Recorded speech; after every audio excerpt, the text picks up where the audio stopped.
இப்போ நம்ம படம் ரிலீஸ் ஆகிறதுனால தானு சார் வந்து திரைப்படத்தை போஸ்ட்போன் பண்ணாங்க. பொங்கல் ஸ்லாட் கிளியர் ஆனவுடனே பொங்கல் ஸ்லாட்டுக்கு வந்தோம். அப்போ ஏற்கனவே அங்கே அனௌன்ஸ் பண்ணியிருந்தாங்க. அவங்க கூட வர ஐடியா இல்லை ஃபஸ்ட்டு. இன்னும் அப்போது தானு சாரும் தெரியும் அனௌன்ஸ் பண்ணவுடனே திரும்ப அதே பிரச்சனை, இன்சப்ஷன் ஆஃப் ஸ்க்ரீன்ஸோ. இதுவே அந்த சைடில் கேட்டிங்களா சார்? ஸோ அவங்கக்கிட்ட கேட்கக்கூடிய சூழல் இல்லை. இப்போது புதிய அறிமுகம் ஆச்சி ஹோட்டல் சாம்பார் 50 கிராம் ரூபாய் 20 மட்டுமே. தங்கமயில் தை கொண்டாட்டம் சிறப்பு சலுகையாக தங்கம் கிராமிற்கு ரூபாய் 300 முதல் ரூபாய் 600 வரை தள்ளுபடி. இச்சலுகை பிப்ரவரி 1 வரை மட்டுமே. தங்கம் வாங்க தங்கமயிலுக்கு வாங்க. ரீ ரிலீசஸ் ரொம்ப அதிகமாக வர்றது அப்படிங்கிறது தமிழ் சினிமாவில் கண்டென்ட் ரொம்ப ட்ரையாக இருக்குன்னு இருக்கும். அதில் நல்ல படங்கள் எல்லாம் வருது அப்படின்னா கண்டிப்பாக ரீ ரிலீஸ்க்கான ஸ்பேஸே இருக்காது.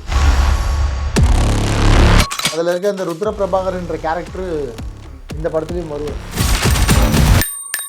கூட வாழ்கிற இஸ்லாமியர்கள்லாம் ஒரு காலத்தில் இந்துக்களாக இருந்திருக்கிறாங்க இந்த நாட்டில். மத ரீதியாக அதுக்கப்புறம் ஒரு பிரச்சனை ஏற்படுத்துக்கான வாய்ப்பு இருக்குது. சங்கர் சார் கிட்டத்தட்ட ஒரு 6 படம் வந்து லஞ்சம் ஒழிப்பு பற்றி பண்ணியிருக்காரு. இது வரைக்கும் லஞ்சம் ஒழிஞ்சிச்சா நாட்டில்?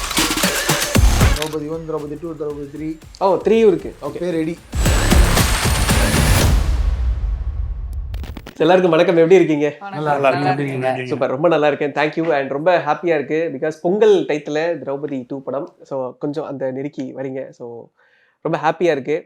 ஸோ கண்டிப்பாக இந்த படம் எங்களுக்கு ட்ரெய்லராக பார்க்குறப்ப ரொம்ப இம்ப்ரெசிவாக இருந்தது. ஏன்னா இது வந்து அந்த ஒரு பீரியாடிக் ஃபிலிமாக இருக்கிறப்போ பீரியாடிக் ஃபிலிமுக்கான ஆடியன்ஸ் இன்னைக்கு நல்லாவே இருக்கிறாங்க. அதை ரசிக்கவும் செய்கிறாங்க. நம்ம வரலாறு என்ன மாதிரியான விஷயங்களை கடந்து வந்திருக்கோம் அப்படிங்கிறத பார்க்குறதுக்கே எல்லாருக்கும் ஒரு பெரிய ஆர்வம் இருக்குது. ஸோ அதுக்கு ஃபர்ஸ்ட் ஆஃப் ஆல் உங்களுக்கு வாழ்த்துக்கள் சார். சார் நன்றி சார். நிறைய இன்டர்வியூ கொடுத்துருக்கோம். ஒரு பாசிட்டிவான கேள்வி. அப்படி ஆரம்பிக்கிறீங்க. பீரியட் ஃபிலிமுக்கு நிஜமாலே நல்ல ரசிகர்கள் இருக்காங்க. எங்களுக்கு என்ன நடக்க போகுதுன்னு பார்ப்போம். கண்டிப்பாக சார். சார் ஆல்ரெடி திரௌபதி அப்படிங்கிற அந்த டைட்டில், அந்த படம் அப்படின்றது ஒரு பெரிய இம்பாக்ட் ஏற்படுத்துச்சு. அண்ட் திரௌபதி 2 அப்படின்ற டைட்டிலோட இந்த படத்தில் வரீங்க. அந்த படத்துக்கும் இந்த படத்துக்குமான டைட்டில் மட்டும்தானா இல்லை வேறு ஏதாவது கனெக்ஷன் வச்சிருக்கீங்களா? கனெக்ஷன் இருக்குது சார். அதில் இருக்க அந்த ருத்ர பிரபாகர்ன்ற கேரக்டரு இந்த படத்துலையும் வருவார். ஓகே. அப்புறம் வந்து என்ன பண்ண போகிறாரு, அப்புறமா அப்படி எப்படி பீரியட்குள்ளே போகிறோம் அப்படிங்கிறது சும்மா தேட்டரில் பார்த்துக்கோங்க. அது ஒரு நல்ல மேட்ரு ஒன்று பண்ணியிருக்கோம். அதுதான் கனெக்ட். இது ஒரு ஃப்ரான்ச்சைஸாக மாற்றுறதுல எங்களுக்கு ரொம்ப சந்தோஷம். திரௌபதி 1, திரௌபதி 2, திரௌபதி 3. 3 இருக்குது. கண்டிப்பாக போவோம். இது இந்த ஃப்ரான்ச்சைஸ் வந்து சக்ஸஸ் ஆகிடுச்சுன்னா கண்டிப்பாக 3 போவோம். அப்படி ஒரு லீடோட தான் படத்தை முடிச்சிருக்கேன். ஓகே.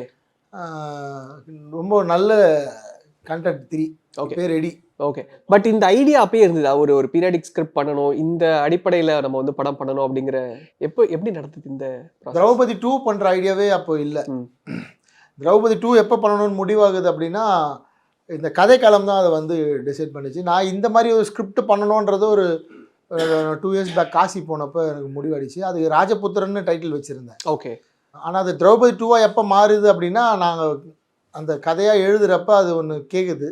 ஸோ 2025 என்ன நடக்குதுன்னு அந்த படத்தில் காட்டியிருக்கோம் இல்லையா? அது வந்து திரௌபதி 2 டைட்டில் கேட்டதால் திரௌபதி தேவின்னு ஒரு கேரக்டர் உள்ளே கொண்டு வரணும். அப்போ தான் இது வந்து இன்னும் பவராக மாறுன்றதால அப்புறம் டைட்டில் ஆட்டோமேட்டிக்காக வந்து உட்காந்து வச்சு படம் பார்க்குறப்ப உங்களுக்கு அது புரிஞ்சிடும். ட்ரெய்லர்லேயே புரிஞ்சிருக்கும். இந்த பேர் ஏன் வச்சுன்ற காரணத்தை சொன்னேன். நெருப்பிலிருந்து பிறந்தவள் திரௌபதி. ஸோ அப்படி ஒரு கேரக்டர் இருக்கும். Okay. Okay, beautiful. And Richard bro, being a part of போகன் சார்ஸ் ஃபிலிம், பிகாஸ் கன்சிஸ்டண்டாக அவருடைய படங்களில் நீங்கள் இருக்கிறீங்க. அவரோட ட்ராவல் பண்ணுற அந்த ஜர்னி அண்ட் அவருடைய ஐடியாலஜி அண்ட் விஷன் உங்களுக்கு எப்படி இருக்குது? உங்கள் 2 பேருக்குள்ள இருக்கக்கூடிய அந்த கெமிஸ்ட்ரி? எங்கள் 2 பேருக்குள்ள இருக்கிற கெமிஸ்ட்ரி ரொம்பவே நல்லாயிருக்கு. இந்த பிகினிங்லேருந்து இப்போ வரைக்கும் எப்படி போகணுமோ அப்படியே ஜாஸ்தி ஆகிட்டே போகுது. ஓகே. நிறைய ஸ்டோரிஸ் எக்ஸ்சேஞ்ச் பண்ணியிருக்கோம், நிறைய ஐடியாஸ், நிறைய தாட்ஸ் எக்ஸ்சேஞ்ச் பண்ணியிருக்கோம். அண்ட் அவருடைய வே ஆஃப் மேக்கிங் எனக்கு ரொம்ப பிடிக்கும். அதுதான் இவ்வளோ தூரம் நம்ம ட்ராவல் பண்ணுறதுக்கான தூரம் வரைக்கும் வந்திருக்கோம். இன்னும் நிறைய படங்களும் பண்ணுவோம். அதுக்கான பிளானிங்களும் போயிட்டுருக்கு. Okay. So for good. Beautiful. But என்னன்னா சாரோட படங்கள் வருது அப்படின்னாலே ஒரு ஸ்பாட்லைட், ஒரு வைபு, என்ன சொல்கிறது, இந்த சோஷியல் மீடியாவில் ஒரு விஷயம் வந்து கிரியேட் ஆகுது. ஸோ அதை நீங்கள் பார்க்குறப்போ வாட் யூ ஃபீல் லைக்? இது வந்து இந்த ப்ராஜெக்டில் நம்ம தொடர்ந்து படங்கள் பண்ணிட்டு இருக்கிறோம் அப்படின்றப்போ இந்த மாதிரியான ஸ்பார்க்ஸ் வரப்போ எப்படி நீங்கள் அதை எடுத்துக்கிறீங்க? ஒரு படத்துக்கு ஒரு பிகின் பண்ணுறதுக்கு முன்னாடி நாங்கள் டிஸ்கஸ் பண்ணிப்போம். ஸோ அந்த ஸ்டோரியை லாக் பண்ணதுக்கப்புறம் அதுக்கான என்னவோ அதுக்கான ஒர்க் பண்ண ஆரம்பிச்சிடும். ஸோ எனக்கு ஒரு பார்ட்டான ஒரு ஒர்க் கொடுத்துருவேன். ஸோ நான் அதை நோக்கி போயிட்டே இருப்பேன். ஆக்சுவலாக திரௌபதி 2க்கு பதில் நாங்கள் வேறு படம் தான் பிளான் பண்ணியிருந்தோம். ஒரு சிமெண்ட் ஃபேக்ட்ரி பேஸ் பண்ணி பண்ணுறதா இருந்துச்சு. ஸோ எங்கள் ஆர்டரில் அதுதான் இருந்துச்சு. அப்புறம் காலத்தின் கட்டாயம் படம் மாதிரி ஒரு ஆர்டர் வச்சிருக்கீங்க. இல்லை, நெக்ஸ்ட் ஆர்டரும் டிசைன் பண்ணிட்டோம். ஓகே. சரி, இது எப்படி போகுதுன்னு பார்த்து அதுக்கேற்ற மாதிரி பிளான் பண்ணிக்கலான்ட்டு. அதே மாதிரி காலத்தின் கட்டாயனால அது பண்ண முடியாமல் நாங்கள் இது பண்ணிட்டோம். மேபி லேட்டர் வரலாம். Okay, so we join hands always together. Right. I think எல்லாமே நீங்கள் ரெடி பண்ணி வச்சிருக்கிறீங்க. அப்படியே இனிமேல் எடுத்து ஒன்றுனா எடுக்கிறது மட்டும்தான் வேலைன்ற மாதிரி. நான் இல்லை பிரதர், எல்லா கிரியேட்டர்கிட்டமே அடுத்த ஒரு 5 படம் ரெடியாக தான் இருக்கும். அது இந்த காலம் எதை சூஸ் பண்ணுது, நமக்கு இப்போ எது மோஸ்ட் நீடியாக இருக்கும், எது பண்ணால் ட்ரெண்டில் இருக்கும்னு பார்த்துட்டு இறங்க வேண்டியது தான். ஓகே. எல்லா டேரக்டர்ஸ்கிட்டையுமே ஒரு 5 ஸ்கிரிப்ட் எப்போவுமே ரெடியாக தான் இருக்கும். But period film pull off பண்ணுறது அப்படின்றது ஒரு சேலஞ்சிங்கான டாஸ்க்காக தானே இருக்கும், இல்லை கொஞ்சம் கம்ஃபர்ட் ஜோனா? இல்லை, கம்ஃபர்டபுள் ஜோன் கண்டிப்பாக கிடையாது. ஏன்னா நீங்கள் ஒரு 3 படத்துக்கு செய்கிற வேலையை இந்த ஒரு படத்துக்கே செய்ய வேண்டிய சூழல் இருக்கும். சேலஞ்சிங்கான டாஸ்க்னா ஆமாம், சேலஞ்சிங்கான டாஸ்க் தான். பீரியட் ஃபிலிம் இல்லை, எல்லா மூவியுமே சேலஞ்சிங்கான டாஸ்க் தான். என்ன புதுசாக சொல்ல போகிறோம், அதில் ஏதாவது ஒரு கண்டென்ட் வந்து மக்களுக்கு தெரியாதது அதில் வச்சுக்கணுன்றது பெரிய சேலஞ்சு. ஸோ இதில் 2 சேலஞ்சுமே இருக்குது. பீரியடும் சேலஞ்சு, கண்டென்ட்டும் புதுசாக சொல்லணுன்றதும் சேலஞ்சு. நீங்கள் நிறைய தமிழில் பார்க்கனாலும் இன்றைக்கி ஓடிடி வந்ததால் மக்கள் நிறைய பீரியட் பார்த்துட்டாங்க. அதில் இல்லாதது என்ன இதில் காட்ட போகிறோம் அப்படின்னு ஒன்று இருக்குது. ப்ளஸ் இது வந்து சொல்ல போகிறது வந்து வல்லாள மகாராஜா பற்றினதும், காடவராயர்கள் பற்றினதும், சம்புவராயர்கள் பற்றினதும். இந்த பேரே வந்து தமிழ்நாட்டுக்கு வந்து புதுசாக இருக்கும்னு நினைக்கிறேன். தமிழ்நாட்டில் அதிகபட்சம் ஒரு 50,000 பேருக்கு இந்த பேர்கள்லாம் முன்கூட்டியே தெரிஞ்சிருந்தால் அதிசயம். ஸோ அது வந்து ரொம்ப புதுசாக இருக்கும். ஸோ யாரா இந்த பேரெல்லாம் புதுசாக சொல்கிறான், வாயில் வர்றதெல்லாம் சொல்கிறான், இவங்கெல்லாம் உண்மையிலே வாழ்ந்தாங்களான்ற ஒரு கேள்வி இருக்குல்ல, அது வந்து படத்தில் வந்து ஒரு பெரிய ஒரு ஒரு ஒரு படம் பார்க்கணுன்ற தூண்டுறது ஒரு பாயிண்ட்டாக இருக்கும்னு நான். இல்லை, எனக்கு நீங்கள் சொல்கிறப்ப அந்த கியூரியாசிட்டி இருக்குது. ஏன்னா இப்போ நீங்கள் சொல்லக்கூடிய அந்த பேர்களை வந்து நானுமே அதிகமாக பரிச்சயத்தில் நான் வரல. இப்போ சம்புவராயர்னா ஒரு பொன்னியின் செல்வன் வாசிக்கிறப்ப எனக்கு அதில் சில பிட்ஸ் அண்ட் பீசஸாக இவங்க இது பண்ணுறாங்க, இவங்க இது ஆடுறாங்க அப்படின்றத தாண்டி எனக்கு பேசிக்காக எனக்கு இது மேலே ஒரு ஈடுபாடு இருக்குது. பட் மக்களுக்கு இதில் ஒரு டேக் அப்படின்றது ஒன்று இருக்கும்ல. ஸோ அப்படிப்பட்ட டேக் என்னவாக இருக்கும் அதில்? அவங்களுக்கு வந்து இதில் டேக் என்னென்னா, திடீர்னு பூமியில் வந்து சிலை கிடைக்குதுன்னு நம்ம நியூஸில் பார்க்குறோம். அங்கே வந்து ஒரு புடைப்பு சிற்பம் கிடைச்சது நியூஸ் பார்க்குறோம். இங்கே வந்து ஒரு நடுகள் கிடைச்சது நியூஸ் பார்க்குறோம். அப்புறம் கீழடியில் வந்து தோண்ட அந்த காலத்தில் வாழ்ந்த ஆதாரங்கள் கிடைக்குது நியூஸ் பார்க்குறோம். ஸோ இதெல்லாம் மக்கள் பார்க்குறப்போ அப்படி இல்லை வாழ்ந்துருக்காங்கல்ல, அப்போயே பாத்ரூம் இருக்குல்ல, அப்போயே ஸ்பூன் இருக்குல்ல அப்படின்னு சொல்கிறாங்கல்ல, அதுதான் இதில் வந்து டேக்காக இருக்கும். ஸோ இந்த விஷுவலாக பார்க்குறப்ப அப்போது இப்படி ஒரு வாழ்க்கை வந்து நம்ம முன்னோர்கள் வாழ்ந்துருக்காங்க, நம்ம ஆன்சஸ்டர்ஸ் வாழ்ந்துருக்காங்க, நமக்காக இவ்வளோ தியாகங்கள் பண்ணியிருக்காங்க, இவ்வளோ பெரிய டிசிஷன்ஸ் எடுத்திருக்காங்க, அப்போ எவ்வளோ ஒத்துமையாக வாழ்ந்துருக்காங்க, எவ்வளோ தர்மத்தோட நெறியோட ஃபாலோ பண்ணி வாழ்ந்துருக்காங்க, அதெல்லாம் வந்து இந்த படத்தில் டேக் ஆகும். அதெல்லாம் வந்து மக்கள் பார்க்குறப்ப ஒரு மிகப்பெரிய ஒரு சந்தோஷமும் ஒரு பூரிப்பும் கிடைக்கும். அது ஒரு நல்ல விஷுவலோட ப்ரெசென்ட் பண்ணுறப்ப எங்களுக்கும் அது வந்து ஒரு அடுத்த லெவல் போகிறதுக்கான ஒரு வாய்ப்பாகவும் இருக்குது. ஆனால் பீரியட் படங்கள் பொறுத்த வரைக்கும் ஒரு ஃபேண்டசி விஷயங்களை வந்து கொஞ்சம் உள்ள வச்சு தான் அந்த படத்தை வந்து புஷ் பண்ண முடியுது. ஏன்னா இப்போ பாகுபலி மாதிரியான படமாக இருக்கட்டும், இல்லை பிஎஸ் மாதிரியான படம், ஒரு சின்ன ஃபேண்டசி ஃபேக்டர் அப்படிங்கிறது ஆடியன்ஸை புல் ஆஃப் பண்ணுறதுக்கு தேவைப்படுற ஒன்று.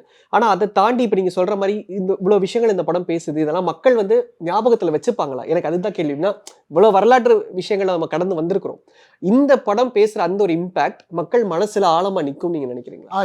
இதோட பேஸ் வந்து மக்களுக்கு ஏற்கனவே தெரியும். என்னென்னா இப்போ இங்கே நம்ம கூட வாழ்கிற இஸ்லாமியர்கள்லாம் ஒரு காலத்தில் இந்துக்களாக இருந்திருக்கிறாங்க இந்த நாட்டில் அப்படின்றது அந்த பேஸ் வந்து ஜென்ரலாக தெரியும். ஆனால் என்ன நடந்தது, எப்படி அவங்க இப்படி கன்வெர்ட் ஆனாங்க, எந்த இடத்துல அது ஆரம்பிச்சுதுன்றது தெரியாது. அண்ட் இந்த கதையை வந்து கண்டிப்பாக ஃபாலோ பண்ணுவாங்க. ஏன்னா நான் இது கொஞ்சம் ட்ராமாவாக தான் பண்ணியிருக்கோம், டைலாக் ஓரியன்ட் ஆக்ஷன் ட்ராமா தான் இது. கண்டிப்பாக கதையை ஃபாலோ பண்ணுற மாதிரியான எளிமையான ஸ்க்ரீன் ப்ளே தான் பண்ணியிருக்கோம். ரொம்ப ஜீனியஸான ரைட்டிங் அப்படிலாம் பண்ணல. ஒரு பாமர மக்கள் ரொம்ப கிராமத்துலேருந்து வரவங்க படம் பார்க்குறப்ப கூட அவங்களுக்கு இந்த படம் வந்து கனெக்ட் ஆகும், அவங்க இதை புரிஞ்சுப்பாங்க. ஆனால் இது இன்கேஸ் இப்போ நீங்கள் சொல்கிற இந்த சப்ஜெக்ட் மத ரீதியாக அதுக்கப்புறம் ஒரு பிரச்சனை ஏற்படுத்துக்கான வாய்ப்பு இருக்கா? பிகாஸ் அது ரொம்ப சென்சிட்டிவான ஒரு ஸ்கிரிப்டாக மாற ஆரம்பிக்கும் இல்லையா? இப்போ எக்ஸாம்பிள் பாம்பே வர்றப்ப ஒரு இம்பாக்ட் ஏற்படுத்துச்சு, ஊருக்குள்ள ஒரு சில விஷயங்கள் நடந்தாலும் இந்த படம் அந்த மாதிரியான விஷயங்களை ஏற்படுத்தும். சங்கர் சார் கிட்டத்தட்ட ஒரு 6 படம் வந்து லஞ்சம் ஒழிப்பு பற்றி பண்ணியிருக்காரு. இது வரைக்கும் லஞ்சம் ஒழிஞ்சிச்சா நாட்டில்? ஸோ ஒரு மூவி வந்து ஒரு இம்பேக்ட் ஏற்படுத்தி அது நாட்டில் பிரிவினையோ ஒற்றுமையோ உருவாக்கிட்டோன்னா அதை நம்புற ஆள் நாள் இல்லை. உங்களுக்கு ஒரு வரலாறு தெரியும், அதை பார்த்துட்டு இப்படிலாம் இருந்தாங்களான்னு பார்த்துட்டு அடுத்த நாள் வேலைக்கு போயிடுவாங்க அவங்கவுங்க எல்லாருமே. அவ்வளோதான் ஒரு மூவியோட இம்பேக்ட் சொசைட்டியில். ஸோ இந்த படம் வந்தோடனே இது ஒரு பிரிவினை ஏற்படுத்திடும், இது வந்து புரட்டி போட்டுரும் அப்படின்னு சொல்கிறதெல்லாம், என்னோட முன்னாடி எவ்வளோ பெரிய பெரிய ஜாம்பவன்கள்லாம் என்னென்னமோ படம்லாம் பண்ணிட்டாங்க. இந்த மக்கள் அவ்வளோ பெருசாலாம் நீங்கள் அதை வந்து சீரியஸாக எடுத்துக்க மாட்டாங்க. Okay sir. சென்சாரில் உங்களுக்கு ஏதாவது இஷ்யூஸ் இருந்ததா? இந்த படம் நோ இஷ்யூஸ், ரொம்ப கிளியராக. ஏன்னா நாங்கள் எவிடன்ஸோடு தான் பண்ணோம். நிறைய ஆர்கியாலஜிக்கல் எவிடன்ஸ் கொடுத்துருக்கேன். கல்வெட்டுலையுமே வல்லாளர் பற்றின இது இருக்குது, துக்ளக் பற்றினது இருக்குது, தம்கானி பற்றி இருக்குது. இப்போ இன்றைக்கி நீங்கள் பார்த்துருப்பீங்க திருப்பரங்குன்றம் ஃபைட்லேயே வந்து அவ்வளோ ப்ரூஃப் இருக்குது. அங்கே சிக்கந்தர் ஒருத்தர் கொலை பண்ணாங்கன்னு ஒத்துக்கிறாங்க, சிக்கந்தர் மலைன்னு சொல்கிறாங்க. அந்த மாதிரி நிறைய எவிடன்ஸ் இருக்கிறதால சென்சாரில் வந்து எங்களுக்கு எந்த ப்ராப்ளமும் வரல, கிளியராக. ஸோ மேம், உங்களுடைய பார்ட் திரௌபதின்ற ஒரு கேரக்டராகவே நீங்கள் இருக்கிறீங்க. And being part of this project உங்களுக்கு எப்படி இருந்தது? And what's the new thing you learned in this project? சூப்பராக இருந்துச்சு ஆக்சுவலி. ரொம்ப வித்தியாசமான ஒரு எக்ஸ்பீரியன்ஸாக தான் இருந்துச்சு. ஏன்னா க்ரூ வந்து ரொம்ப பெருசாக இருக்கும். இதெல்லாம் நான் எக்ஸ்பெக்டே பண்ணல ஆக்சுவலி. எந்த எக்ஸ்பெக்டேஷனும் இல்லாமல் நான் வந்து பண்ண ஒரு படம் தான் இது. ஏன்னா நார்மலி சார் இப்படி இருப்பாங்க, இல்லை சார் செட் இப்படி, நான் எதுவுமே பார்த்ததில்ல. நம்ம மீடியா பார்த்து தான் எல்லாமே இது பண்ணிட்டு போகிறோம். ஸோ அதுக்கப்புறம் சார் செட்டுக்குள்ளே போகும்போது சூப்பராக இருந்துச்சு. எனக்கு வேலையே இல்லை. It was so easy working with him. ரொம்ப கம்ஃபர்டபுளாக இருந்துச்சு. தென் அதுவும் தாண்டி அந்த கேரக்டர் பற்றி சொல்லணும்னா, ஆக்சுவலி இந்த கேரக்டருக்குள்ளே வர்றது ரொம்ப கஷ்டமாக தான் இருந்துச்சு. பிகாஸ் டயலாக் வைஸாகவும் இதோட இமோஷன் எப்படி இருக்கும், ஏன்னா அது ஒரு பீரியட் படம். ஸோ ஆக்சுவலி இந்த கேரக்டருக்கு எந்த ரெஃபரன்ஸும் இல்லை. இப்போ சார் வந்து இந்த ரெஃபரன்ஸ் இருக்குங்க, இந்த இது பார்த்து நீங்கள் பண்ணுங்கன்னு சொன்னால் ஈஸியாக இருக்கும். ஓகே. ஆனால் எந்த ரெஃபரன்ஸுமே இல்லை. ஸோ நாங்களாம் மென்டலி ஒரு ப்ரிப்பேர் பண்ணி தான் பண்ணணும். ஓகே. ஸோ அந்த இது இருந்துச்சு. ஸோ நல்ல எக்ஸ்பீரியன்ஸ் தான். பியூட்டிஃபுல். பட் இதுக்கான ப்ரிப்பரேஷன்ஸ் உங்களுக்கு ஒன்று இருந்திருக்கும்ல, அந்த ஹோம் ஒர்க்ஸ் என்ன மாதிரி பண்ணீங்க? அதுக்குன்னு ஏதாவது மார்ஷல் ஆர்ட்ஸ் கத்துக்கிற மாதிரி இருந்தது அவங்க கேரக்டருக்குன்னு? மார்ஷல் ஆர்ட்ஸ் எதுவுமே கற்றுக்கல. பட் சீன்ஸ், ஃபைட் சீன்ஸ் இருந்துச்சு. அண்ட் அந்த டைமில் வந்து ஒரு மென்டலி அண்ட் ஃபிசிக்கலி ரெடி ஆகுறது மட்டும்தான். இதில் மெயின்லி வந்து இந்த கேரக்டர் வந்து அந்த கேரக்டரோட பெயின், அந்த ஆங்கர், அந்த ஃபியர்லெஸ் ஆன அந்த பாடி, பாடி லாங்குவேஜ் எல்லாமே வருது வந்து ஒரு மென்டல் ப்ரிப்பேர்னஸ் தான். சார், உங்களோட கேரக்டருமே ட்ரைலரில் பார்க்குறப்ப ரொம்ப இம்ப்ரெசிவாக இருந்தது. அண்ட் உங்களுடைய படங்கள் நீங்கள் சூஸ் பண்ணுறது ஒவ்வொன்றும் யூனிக்கான கேரக்டர்ஸாக சூஸ் பண்ணுறீங்க. இந்த கேரக்டர் உங்களை எந்த அளவுக்கு ரொம்ப இம்ப்ரெஸ் பண்ணிச்சு அவர் கதை சொல்கிறப்போ? இந்த வல்லாள மகாராஜா பற்றி எனக்கு செவி வழி கேள்வி தான். அது முன்னாடி எனக்கு டீட்டெயிலே தெரியாது. இவர் வந்துட்டு இந்த கதையை சொல்லிட்டு என்கிட்ட கேட்கும்போது முகல் இன்வேஷனை பற்றி என்ன தெரியும்னு கேட்டார். நான் அதுக்கு எனக்கு தெரிஞ்சதை நான் அவர்கிட்ட சொன்னேன். அப்போ இல்லை, நம்ம ஊர்லேயும் பிரச்சனை இருந்தது அந்த டைமில் அப்படின்னு சொல்லிட்டு அந்த ஸ்கிரிப்டை என்கிட்ட கொடுத்தாரு. அதை படிக்கும்போது எனக்கு நிறைய ஆச்சரியமும் நிறைய வந்து எப்படி இருந்து இப்படிலாம் இருந்திருக்காங்களே அப்படின்ற ஒரு இது இருந்தது. நம்ம முன்னோர்கள் நமக்காக பல விஷயங்கள் செஞ்சுருக்காங்க. உசுரை கொடுக்க கூட அவங்க தயங்கலை. ஸோ இந்த தேசத்தை யாராலையும் இன்வைட் பண்ணிடவே முடியாது. வரலாம், இருக்கலாம், போகலாமே தவிர மொத்தமாக அவங்களால எடுத்துக்க முடியாது. ஏன்னா நம்ம முன்னோர்கள் அவ்வளோ ஸ்ட்ராங்காக நம்மளை பண்ணியிருக்காங்க. அப்படி அவங்க பண்ணதுனால தான் நம்மளை இன்றைக்கி சந்தோஷமாக இந்த தேசத்தில் நம்ம இருக்கோம். So all credit goes to them. அது படிக்கும்போது எனக்கு அவர் பெரிய சிவபக்தர். சிவனே வந்து வல்லாள மகாராஜா வந்து தகப்பனாக ஏற்றுக்கிட்டு இப்போவும் 700 வருஷமாக திருவண்ணாமலை கோயிலில் வந்து அவருக்கு திதி கொடுத்துட்ருக்காங்க. அவரோட நினைவு நாளில் திதி கொடுத்துட்ருக்காங்க. ஸோ இவ்வளோ பெரிய விஷயங்கள்லாம் நடந்திருக்கு. இந்த வரலாறு வந்து நமக்கு எனக்கும் தெரியல, எனக்கு கொஞ்சம் தான் தெரியும். அது கேள்விப்பட்டிருக்கேன், அவ்வளோதான். இது அவர் எனக்கு டீட்டெயிலாக சொல்கிறாரு. அப்புறம் எங்கள் எழுத்தாளர் ஐயா வந்து அது ரொம்ப டீட்டெயிலாக எழுதின ஒரு புக்கு வேறு எனக்கு கொடுத்தாங்க. அதெல்லாம் படித்து பார்த்தும்போது இந்த வரலாறு நம்ம மக்களுக்கு தெரியணும். இதை பற்றி எத்தனை பேருக்கு தெரியுங்கிறது எனக்கு தெரியாது. ஆனால் இது இப்போ இந்த படமாக வந்து தியேட்டரில் பார்க்க ஆரம்பிச்சதுக்கப்புறம் அவங்களுக்கு கண்டிப்பாக அதை பற்றின டீட்டெயில் தெரியும். இன்னும் நமக்கு தெரியாத வரலாறுகளை எடுக்க முனைவார்கள், மற்றவங்க எல்லாரும் ட்ரை பண்ணுவாங்க அப்படின்ற எனக்கு நம்பிக்கை இருக்குது. Okay sir. But being a part of period film உங்களுக்கு எப்படி இருந்தது? பிகாஸ் நீங்கள் நிறைய படங்கள் ஆக்டராக இருந்திருக்கீங்க, சினிமாட்டோகிராஃபராகவும் பண்ணியிருக்கிறீங்க.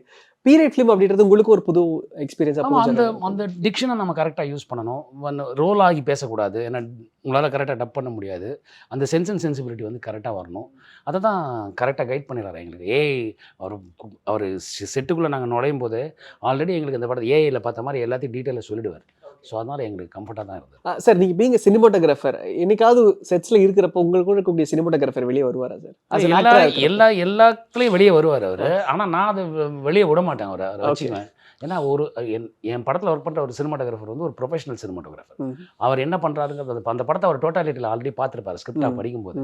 ஸோ அவர் ஒரு ஸ்கீம் ஃபாலோ பண்ணுவார். அந்த ஸ்கீமுக்கு நம்ம சப்போர்ட் பண்ணணுமே தவிர என்னுடைய பார்வையை நான் நுழைக்க முடியாது. ஒரே உரையில் 2 கத்தி இருக்க முடியாது இல்லையா? ஸோ உங்களுக்கு அந்த டோட்டாலிட்டி இருந்தது. நீங்கள் ஸ்கிரிப்ட் படிக்கிறப்ப உங்களுக்கு அது வந்திருக்கும்ல, உங்களுடைய எல்லாருக்கும் வரும். இப்போ என்னுடைய பார்வை வேறுபடும். இப்போ நான் ஒரு கதையை நீங்கள் படிக்கும் போதும் நான் படிக்கும் போதும் உங்களோட பார்வை வேறு மாதிரி இருக்கும், என்னுடைய பார்வை வேறு மாதிரி இருக்கும். சில நேரத்தில் ஒத்து போகும். அப்படி ஒத்து போகும்போது பார்த்தீங்கன்னா அந்த டைரக்டருக்கும் கேமராமேனுக்கு இருக்கிற ஒரு ரிலேஷன்ஷிப் ரொம்ப ஸ்ட்ராங்காக இருக்கும். அண்ட் விஜய் சார், தொடர்ந்து உங்களுடைய படங்கள் வந்து ரொம்ப இன்ட்ரெஸ்டிங்காக ஆன்டிசிபேட்டடாக பேசப்பட்டு இருக்கு. இந்த படம் உங்களுக்கு ஒரு இம்பாக்ட் ஏற்படுத்திருக்குல்ல? பர்டிகுலர் இந்த ஸ்கிரிப்ட், இது ஒரு ஹிஸ்டாரிக்கல் பேஸ் பண்ண ஸ்கிரிப்டாக இருக்கிறப்போ உங்களுக்குன்னு ஒரு டேக் ஒன்று இருந்திருக்கும்ல? எனக்கு வந்து இந்த படம் வந்து ஒரு ஹிஸ்டாரிக்கல் படம். ஹிஸ்டாரிக்கல் படத்தில் பண்ணணும்னு எனக்கு பல வருஷமாகவே ஆசை வந்துட்டு இருந்துச்சு. நாங்கள் முன்னாடியே டிஸ்கஸ் பண்ணியிருந்தோம், இதெல்லாம் நடக்கிறதுக்கு முன்னாடி ஃப்யூச்சரில் பண்ணணுன்ட்டு. அதுக்கான டைம் வந்துச்சு. ஸோ அதுக்கு என்ன தேவையோ அதுக்கான அதெல்லாம் மெனக்கெட்டு ஒர்க் பண்ணிகிட்டு இருந்தேன். நீங்கள் கேட்டிங்களா உங்களுக்கு ப்ராக்டிஸ்க்கு மார்ஷல் ஆர்ட்ஸ்லாம் தான் கற்றுக்கிட்டிங்களான்ட்டு. நான் இதுக்காக வந்து சிலாத்துன்ற ஒரு மார்ஷல் ஆர்ட்ஸ் வந்து மலேசியாவில் போய்ட்டு 1.5 மாதம் கற்றுக்கிட்டு வந்தேன். அது மாதிரி இங்கே வந்து சுருள் சொத்து, இந்த கத்தி சொத்து அது மாதிரிலாம் கற்றுக்கிட்டோம். ப்ளஸ் இதுக்கப்புறம் பண்ண போகிற படங்களும் வந்து ஒன்றுக்கு ஒன்று ஒரே மாதிரி இல்லாமல் நல்லா டிஃப்ரெண்ட்டாகவும் இருக்கணும், கொஞ்சம் எக்ஸ்பெரிமெண்டலாக இருக்கணும்னு நான் அதை சூஸ் பண்ணி ஒரு பாதையில் போயிட்டுருக்கேன். Okay okay sir. பட் அந்த கேரக்டரை நீங்கள் எடுத்ததுக்கப்புறம் இந்த படத்துடைய ஷூட்டிங் இவர் எனக்கு ஃபுல்லாக ஃபீட் பண்ணிட்டார். இந்த கேரக்டர்னா இப்படி இருக்கணும்னு சொல்லிட்டு எனக்கு ஒரு சில ரெஃபரன்ஸ்லாம் கொடுத்து, இவருடைய ஆங்கிளில் இருக்கிற ஒரு இன்புட்ஸ்லாம் கொடுத்து எனக்கு வந்து மெருகேற்றிட்டார். ஸோ இவர் என்ன சொன்னாரோ நான் அப்படியே அதை ட்ராவல் பண்ணிட்டு போயிட்டேன். Okay sir. அதான் இப்போ ஒரு படம் நம்ம பண்ணுறப்போ ஒரு கேரக்டரை நம்ம லேர்ன் பண்ண ஆரம்பிப்போம். அந்த கேரக்டரை நம்ம மாறணும், அந்த கேரக்டரை நம்ம இருக்கணும். அதுக்கப்புறம் அந்த படம் முடிஞ்சதுக்கப்புறம் we have to unlearn that character. உங்களுக்கு இந்த கேரக்டர் அன்லேர்ன் பண்ணுறது ஈஸியாக இருந்ததா? நான் சாயங்காலம் 6 மணிக்கு ஷூட்டிங் முடிச்சவொடனே அன்லேர்ன் பண்ணுறேன். ஓகே, அவ்வளோ ஈஸியாக இருந்தது. ஓகே, ஏன்னா இந்த பீரியட் ஸ்கிரிப்ட்னால கேட்குறேன், உங்களுக்கு அது டிஃபிகல்ட்டி? அந்த படம் பண்ணுற வரைக்கும் அந்த கேரக்டரில் இருந்தோம், அது முடிச்சதுக்கப்புறம் வெளியே வந்துட்டோம். Okay okay sir. How long the shoot போச்சு சார்? சார் 31 டேஸில் ஷூட் முடித்தோம். ஏப்ரல் ஆரம்பித்து கிட்டத்தட்ட ஆகஸ்ட்டில் படம் மொத்தமும் ஒர்க் முடிஞ்சிச்சு. 1 இயர் ப்ரீ ப்ரொடக்ஷன் ஒர்க் பண்ணோம் கிட்டத்தட்ட. நான் லொக்கேஷன் தேடுறதுக்கு எனக்கு ஒரு 5 to 6 மாதம் ஆகிடுச்சு. இதை கண்டுபிடிச்சி இங்கே தான் அந்த படம் பண்ண போகிறோன்றதுக்கு. அதுக்கப்புறம் காஸ்டியூம், அப்புறம் சாருக்கு வந்து ஹேர் ஸ்டைல் இது மாதிரி செட் பண்ணோம். நட்டி சாருக்கு நாங்கள் விக் பண்ணோம், இவருக்கு வந்து ரியல் ஹேர் ஸ்டைலு வளர்த்தோம். ஸோ அந்த மாதிரி ப்ரீ ப்ரொடக்ஷனாக என்ன பண்ண போகிறோன்னு ரொம்ப தெளிவாக இருந்ததால் 31 டேஸில் இந்த படத்தை அவங்களால முடிக்க முடியுது. Okay okay sir. அண்ட் இன்னொன்று, இப்போ நம்ம படம் ரிலீஸ் ஆகிறனால தானு சார் வந்து திரைப்படத்தை போஸ்ட்போன் பண்ணாங்க. ஸோ அந்த கான்வர்சேஷன் என்ன நடந்தது சார்? நீங்கள் சார்கிட்ட பேசணும்? ஒரு கான்வர்சேஷன் இல்லை பிரதர். நாங்கள் வந்து ஒரு டேட்டில் ரெடியாக இருந்தோம். திடீர்னு பொங்கல் ஸ்லாட் கிளியர் ஆனவுடனே பொங்கல் ஸ்லாட்டுக்கு வந்தோம். அப்போ கார்த்திக் சார் படம் வந்து ஜாயின் பண்ண உடனே திரும்ப தேட்டரில் ஒரு இன்சஃபிஷியன்ட் வருது, நாங்கள் எதிர்பார்த்தது கிடைக்கல. அப்போது நெக்ஸ்ட் வீக் வந்து போகிறப்போ மங்காத்தா அப்போ ஏற்கனவே அங்கே அனௌன்ஸ் பண்ணியிருந்தாங்க. அவங்க கூட வர ஐடியா இல்லை ஃபஸ்ட்டு. ஸ்டில் இப்போ வேறு வழி இல்லை, ப்ரமோஷன்ஸ்லாம் பண்ணி செலவுலாம் பண்ணிட்டதால அந்த வீக்கை சூஸ் பண்ணுறோம். திடீர்னு அப்போது தானு சாரும் தெரியும் அனௌன்ஸ் பண்ணவுடனே திரும்ப அதே பிரச்சனை, இன்சஃபிஷியன்ட் ஆஃப் ஸ்க்ரீன்ஸோ இல்லைனா விசிபிலிட்டி ரொம்ப கம்மியாக இருக்குமோன்னு. அப்போது தானு சாரை காண்டாக்ட் பண்ண ட்ரை பண்ணப்போ நீங்கள் ஓப்பனாக ட்வீட் போடுங்க, கண்டிப்பாக சார் ரெஸ்பாண்ட் பண்ணுவாருன்னு எனக்கு ஒரு பதில் கிடச்சிது. இமிடியேட்டாக நான் ட்வீட் போட்டேன். அதுக்கேற்ற மாதிரி சார் ஒரு 1 ஹவரில் யோசித்து சொல்கிறேன்னு போட்டாங்க. அப்புறம் நேரில் கூப்பிட்டு பேசினாங்க. எங்கள் சைடில் இருக்க பிரச்சனைகள்லாம் சொன்னதுக்கப்புறம் அவர் ஒத்துக்கிட்டு, சரி புது படம், புது டீம் வரீங்க, அப்கமிங்கே வரீங்க, இவ்வளோ செலவு பண்ணியிருக்கீங்க, நான் பொறுமையாக வந்துக்கிறேன்னு சொல்லி அவங்க பெரிய மனசோட ஒத்துக்கிட்டாங்க. ஸோ இதான் நடந்தது அதுக்குள்ளே. இதுவே அந்த சைடில் கேட்டிங்களா சார் மங்காத்தாவோட? இல்லை, அவங்களோட டேட்டில் தான் நாங்கள் போய், அவங்க ஆல்ரெடி அனௌன்ஸ் பண்ணிட்டாங்க. ஜனவரி பிகினிங்லேயே அவங்க 23 அனௌன்ஸ் பண்ணிட்டாங்க. ஸோ அவங்கக்கிட்ட கேட்கக்கூடிய சூழல் இல்லை. தப்பாக இருக்கும், நாங்கள் வர்றதுக்காக நீங்கள் விட்டு கொடுங்கன்னு சொல்கிறது தப்பாக இருக்கும். ப்ளஸ் அதுக்குள்ளே அவங்க ரிசர்வேஷன்ஸ்லாம் ஓப்பன் பண்ணிட்டாங்க, எல்லா தியேட்டர்லேயும் ஷோஸ்லாம் போட்டு ஓப்பன் பண்ணிட்டாங்க. பட் இப்போ ரீரிலீசஸ் ரொம்ப அதிகமாக வர்றது அப்படிங்கிறது புது படங்களுக்கான ஒரு இம்பாக்டை ஏற்படுத்துது. தமிழ் சினிமாவில் கண்டென்ட் ரொம்ப ட்ரையாக இருக்குன்னு அர்த்தம். அது இம்பேக்ட் ஏற்படுத்துறதெல்லாம் தாண்டி தமிழ் சினிமாவில் நல்ல ப்ரொடக்ஷன்ஸ், நல்ல மூவிஸ் வந்து குறையுதுன்னு அர்த்தம். நிறைய நல்ல படங்கள் வரதோட குவான்டிட்டி குறையுதுன்னு அர்த்தம். அது எங்கே அந்த பிரச்சனை நீங்கள் பார்க்குறீங்க சார்? சார், தேட்டருக்கு கண்டிப்பாக இன்கம் வேணும் சார். இப்போ தேட்டர்ஸ் வந்து ரீரிலீஸ் அக்செப்ட் பண்ணுறாங்க அப்படின்னா அவங்களுக்கு சர்வைவலுக்காக அது தேவைப்படுது. இப்போ எல்லா வாரமும் ஒரு ஒரு ஒரு படம், நல்ல படம் வந்துகிட்டே இருக்குது, 52 வாரமும் இருக்குது. அதில் நல்ல படங்கள் எல்லாம் வருது அப்படின்னா கண்டிப்பாக ரீரிலீஸ்க்கான ஸ்பேஸே இருக்காது. வராததால் தான் ரீரிலீஸ் வருது. ஸோ இது வந்து ஒரு சீரியஸான விஷயமா எல்லாரும் எடுத்துக்கணும், எல்லா ஃபில்ம் மேக்கர்ஸும் எடுத்துக்கணும். ஏன்னா சின்ன பட்ஜெட்டில் நல்ல படங்கள் பண்ணலாம், அவங்களுக்கு அந்த கான்ஃபிடென்ஸ் வரணும். எப்போ பார்த்தாலும் நம்ம பெரிய பட்ஜெட்டில் தான் இருக்கணும் அப்படின்னு போகணும். இப்போ நாங்கள் சின்ன பட்ஜெட்டில் தான் திரௌபதி பண்ணிடுவோம். சின்ன பட்ஜெட்னா இது எங்களுக்கு பெருசு, ஆனால் இந்த பட்ஜெட்டில் இப்படி ஒரு படம் பண்ண முடியுதுல்ல. ஸோ எவ்ரி வீக் இந்த மாதிரி ஒரு படம் ரெடியாக இருந்ததுன்னா ரீரிலீஸ்க்கு வேலை இல்லை. நட்டி சார், இப்போது டெக்னாலஜியாக நம்ம நிறைய அட்வான்ஸ்மெண்ட்டில் போயிட்டுருக்கோம். நீங்கள் சினிமாட்டோகிராஃபர்னால இந்த கேள்விக்கு வரேன். ராஞ்சனா படத்துக்கு நீங்கள் டிஓபியாக இருந்தீங்க, அண்ட் சமீபத்தில் அதோட ஆல்டர்டு கிளைமேக்ஸ் வந்தது. உங்களுக்கு எப்படி இருந்தா சார் கிரியேட்? ஆல்டர்ட் கிளைமேக்ஸில் எனக்கு உடன்பாடு இல்லை சார். நான் ஆல்ரெடி ஒரு கிரியேஷன், அந்த படம் பெஞ்ச் மார்க் கிரியேட் பண்ண ஒரு படம். அந்த கிரியேஷனை வந்து நீங்கள் ஒரு சொல்யூஷன் ஒருத்தர் தனியாக ஒருத்தர் கொடுக்குறதுங்கிறது அப்படி தேவைப்பட்ட அப்போவே அவங்களே இந்த டிபார்ட்மெண்ட்டே பண்ணியிருக்குமா, ரைட்டர்ஸ் டிபார்ட்மெண்ட். அப்படி ஒன்றும் தேவையில்லை. பட் அவங்க ஏதோ அவங்க ஃபேண்டசிக்கு அவங்க பண்ணாங்க.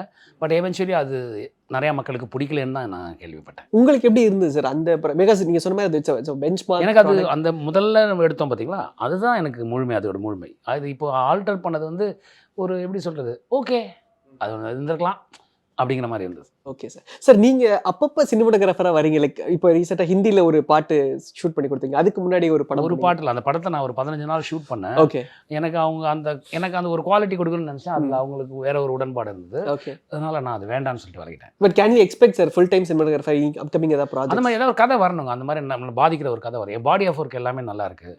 நான் தேவையில்லாமல் வந்து காசுக்காகவோ இல்லை ஒரு யாரோ ஃபோர்ஸ் பண்ணாங்கிறது ஒரு படத்தை பண்ணி பேர் கெடுத்துக்க விரும்பலை. ஸோ அதனால் ஒரு நல்ல கதை வரட்டும், அதுக்காக டைம் ஸ்பெண்ட் பண்ணி பண்ணலாம். அது ஒரு சினிமாட்டோகிராஃபி பண்ணும்போது நீங்கள் சாதாரணமாக இக்னோர் பண்ண முடியாது. ஒரு டைரக்டருக்கு ஒரு கோ டைரக்டர் மாதிரி தான் சினிமாட்டோகிராஃபர்.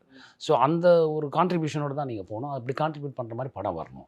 அதுக்கு தான் வெயிட் பண்ணுறேன். Beautiful sir. நாங்களே வெயிட் பண்ணிருக்கோம் சார் உங்களோட பட் ஸ்டில் நான் ஆட் ஃபிலிம்ஸ் பண்ணிட்டு தான் இருக்கேன். ஸோ அதனால் அந்த ஜாப் சாட்டிஸ்ஃபேக்ஷன் எனக்கு அதில் கிடைச்சிது. Nice nice. எனக்கு தெரிஞ்ச அது நிறைய சினிமாட்டோகிராஃபர்ஸ்க்கு ஒரு பயங்கர சாட்டிஸ்ஃபேக்ஷனாக இருக்குது சார். ஏன்னா நான் நிறைய பேரோட பேசுகிறப்போ ஆட் ஃபிலிம்ஸை நிறைய பேர் பண்ணுறாங்க ஆட் ஃபிலிம், பட் இவங்க தான்றது தெரியாமல் நிறைய பேர் பண்ணுறாங்க. I think they are very much satisfied with add films. 30 செகண்டில் ஒரு கதை சொல்கிறாங்க சார், அதுவே பெரிய விஷயம் இல்லை சார். அது நீங்கள் கேமராவில் தான் சார் சொல்ல முடியும்.